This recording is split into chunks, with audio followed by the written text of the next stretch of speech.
வணக்கம் சொந்தங்களே, அன்னைஸ் கிச்சனிலிருந்து உங்கள் அம்மா சசிரேகா சுந்தர்.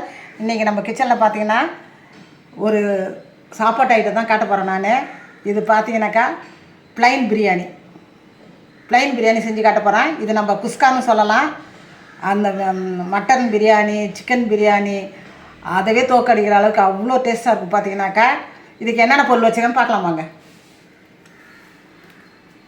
400 கிராம் அளவுக்கு பாசுமதி அரிசி எடுத்து இது ஒரு அரை மணி நேரம் ஊற வச்சு நல்லா தண்ணி வடிகட்டி எடுத்து வச்சுருக்கேன். மீடியம் சைஸ் தக்காளி பார்த்திங்கன்னா 3 எடுத்து இதை கழுவி நல்லா கட் பண்ணி வச்சுருக்கேன். கொஞ்சமாக கொத்தமல்லி தழை வந்து கட் பண்ணி வச்சுருக்கேன். புதினா இருந்தால் நீங்கள் புதினா சேர்த்துக்கலாம். எங்கள் வீட்டில் கொத்தமல்லி தழை தான் இருந்தது, அதனால் இன்றைக்கி நான் கொத்தமல்லி தழையை வச்சு தான் நான் இந்த ப்ளைன் பிரியாணி செஞ்சு காட்ட போகிறேன். பெரிய சைஸ் வெங்காயம் பார்த்திங்கன்னா 2 எடுத்து கட் பண்ணி வச்சுருக்கேன். 2 பச்சை மிளகாய், இஞ்சி பூண்டு பேஸ்ட்டு, தயிர், மஞ்சத்தூள், தனி மிளகாய் தூள், தேவையான அளவுக்கு எண்ணெய், நெய். தாளிக்கிறதுக்கு பார்த்தீங்கன்னாக்கா கொஞ்சமாக பட்டை, 3 லவங்கம், 4 ஏலக்காய், ஒரு ஸ்டார் பூ, கொஞ்சமாக பிரியாணி இலை, கரம் மசாலா, கொஞ்சமாக உப்பு. மொத்த பொருள் இது தான். எப்படி செய்யுதுன்னு பார்க்கலாம் வாங்க. அடுப்பு பற்ற வச்சாச்சு. அதே மாதிரி நம்ம குக்கர் வச்சுட்டோம். இதில் பார்த்தீங்கன்னா நல்லா ஒரு 3 டேபிள் ஸ்பூன் அளவுக்கு எண்ணெய் சேர்த்துக்கலாம். சன்ஃப்ளவர் ஆயில், மல்லாட்டெண்ணெய் எது வேணால் சேர்த்துக்கலாம். 1 டேபிள் ஸ்பூன் அளவுக்கு நெய் சேர்த்துக்கலாம்.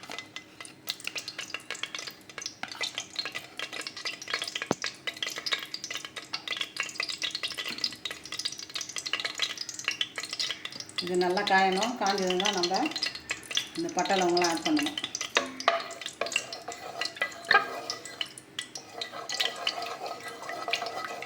இப்போ பார்த்திங்கன்னா நம்ம பட்டை லவங்கம், ஏலக்காய், பிரியாணி இலை இதெல்லாம் ஆட் பண்ணிடுவோம்.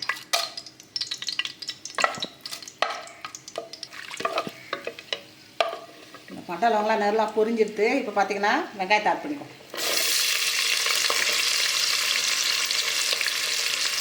வெங்காயத்துக்கூட பச்சை மிளகாய் சேர்த்துக்கலாம். அதில்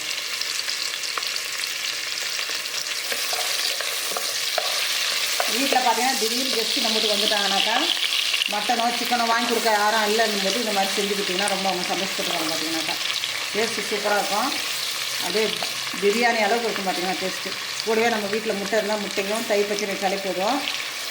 வந்து இருந்தாலே ரொம்ப சந்தோஷப்பட்டுருவாங்க. பார்த்திங்கனாக்கா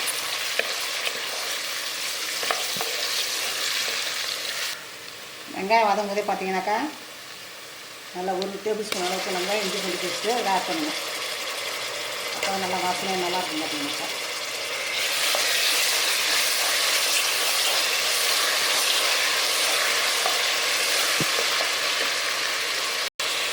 இது கூட பார்த்தீங்கன்னா கொஞ்சமாக மஞ்சத்தூள் ஆட் பண்ணுறேன்.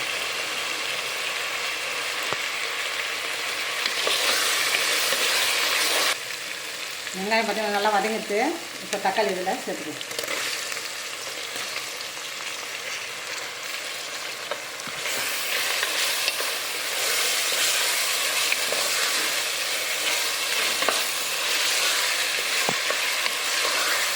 இந்த வெங்காயம் தக்காளியும் நல்லா வதங்கணும். பார்த்திங்கன்னா நல்லா வதங்கிட்டு தான் இருக்குது. நல்லா வதங்கினாக்கா பிரியாணி ரொம்ப டேஸ்ட்டாக வரும். பார்த்திங்கனாக்கா கட் பண்ணி வச்சுக்கிற கொத்தமல்லியில் பாதியை பேக் பண்ணிக்குவோம். மீதி வந்து நம்ம நல்ல பிற்பாடு கடைசியாக கொடுப்போம். தனி மிளகாய்த்தூள் பார்த்திங்கன்னா 1 டீஸ்பூன் ஆட் பண்ணிக்கோங்க. கரம் மசாலா பார்த்திங்கன்னா 1/2 டீஸ்பூன்.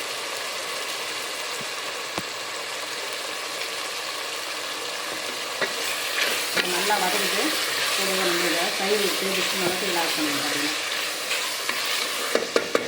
இந்த வெங்காயம் தக்காளி எல்லாம் பார்த்திங்கன்னா நல்லா வதங்கிச்சு. இந்த நேரத்தில் பார்த்திங்கன்னா 1 டேபிள் ஸ்பூன் அளவுக்கு நம்ம தயிர் ஆட் பண்ணிடுறோம். இதை நல்லா வதக்கிட்டு தண்ணி ஊற்றிட்டுருக்கோம். இந்த டம்ளரில் பார்த்திங்கன்னா நான் 2 டம்ளர் அளவுக்கு நான் அரிசி எடுத்துருந்தேன். இது நம்ம 3 டம்ளர் அளவுக்கு தண்ணி ஊற்றினா போதும். 1க்கு 1.5 போதும்.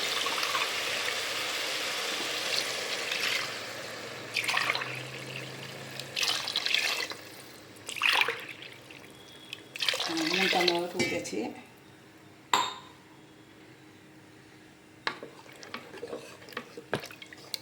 இந்த பிரியாணிக்கு தேவையான அளவுக்கு நம்ம உப்பு இதில் ஆட் பண்ணிக்கலாம்.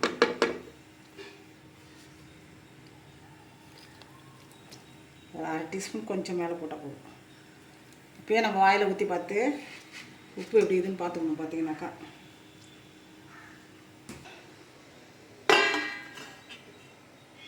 தட்டை போட்டு முட்டை நல்லா கொதி வந்ததும் அரிசி போட வேண்டியது தான். தண்ணி நல்லா கொதி வந்தது. இப்போ நம்ம அரிசி போட்டுக்க வேண்டியது தான்.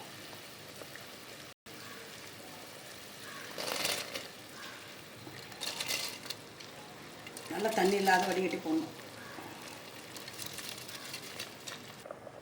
ஒரு மூடி பார்த்தீங்கன்னா லெமன் புழிஞ்சு விட்டலாம். அதில் கேஸை ஃபுல்லும் ஸ்லோ பண்ணிட்டு நம்ம மூடியை போட்டு குக்கருடைய மூடியை போட்டு வெயிட் போட வேணாம். ஸ்லோ பண்ணிட்டு பார்த்தீங்கன்னா 20 மினிட்ஸ் அப்படியே விட்டுணும். விட்டு நல்லா வெந்துடும். பார்த்தீங்கன்னா அடி பிடிக்காது. இப்போ நம்ம இந்த மூடியை போட்டு வெயிட்டை போடக்கூடாது. அடுப்பை ஃபுல்லும் ஸ்லோ பண்ணிட்டு அப்படியே விட்டுருக்கோம். 20 மினிட்ஸில் நல்லா வெந்துடும். அடி பிடிக்காது. ஒரு சாதம் கூட வீணாகுது இந்த மாதிரி செஞ்சாக்கா. நம்ம அப்புறம் வந்து 20 நிமிஷம் ஆகிட்டு இப்போ நம்ம கேஸ் ஆஃப் பண்ணிவிட்டு வெயிட்டை போட்டுருவோம். ஒரு 5 நிமிஷம் கழிச்சு திறந்து பார்க்கலாம். 5 நிமிஷத்துக்கு மேலே ஆயிடுச்சு. இப்போ நம்ம வெயிட் எடுத்துகிட்டு திறந்து பார்க்கலாம்.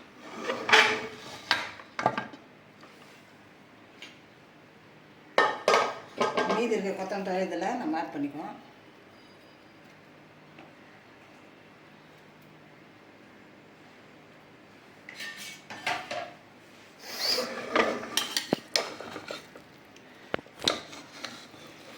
வாங்க எப்படி சூப்பராக பொலன்னு வந்துருக்கு.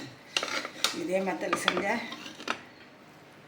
இதே மாதிரி அருமையாக பார்த்தீங்கன்னா நான் வேறு பிளேட்டுக்கு நான் மாற்றி காட்டுறேன். நம்ம அனீஸ் கிச்சனில் பார்த்தீங்கன்னா இன்றைக்கி ப்ளைன் பிரியாணி தான் ரெடி பண்ணியிருக்கோம்.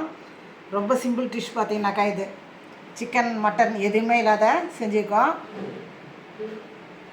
சின்னவங்கலேருந்து பார்த்தீங்கன்னா பெரியவங்க வரைக்கும் எல்லாம் விரும்பி சாப்பிடுவாங்க. ரொம்ப விரும்பி சாப்பிடுவாங்க. இது அந்தளவுக்கு டேஸ்ட்டாக இருக்கும். பார்த்தீங்கன்னா இதுக்கு மேட்சாக பார்த்தீங்கன்னா தயிர் பச்சடி ரெடி பண்ணி வச்சுருக்கேன். சிப்ஸ் இருந்தாலும் தொட்டுக்கலாம். நம்ம ஒரு உருளைக்கிழங்கு வறுவல் இருந்தாலும் தொட்டுக்கலாம். எது வேணால் நம்ம தொட்டுக்கலாம். சூப்பர் டேஸ்ட்டாக இருக்கும் பாருங்கள். இதே மெத்தடில் பார்த்தீங்கன்னா நான் எந்த அளவில் எல்லாம் சாமான் போட்டு செஞ்சேன்னா அதே அளவில் நீங்கள் செஞ்சு பார்த்துட்டு எனக்கு கமெண்ட்ஸில் சொல்லுங்கள். லைக் பண்ணுங்கள், ஷேர் பண்ணுங்கள், கமெண்ட் பண்ணுங்கள். மறக்காமல் என்னுடைய அனீஸ் கிச்சனுக்கு சப்ஸ்கிரைப் பண்ணுங்கள். தேங்க்யூ.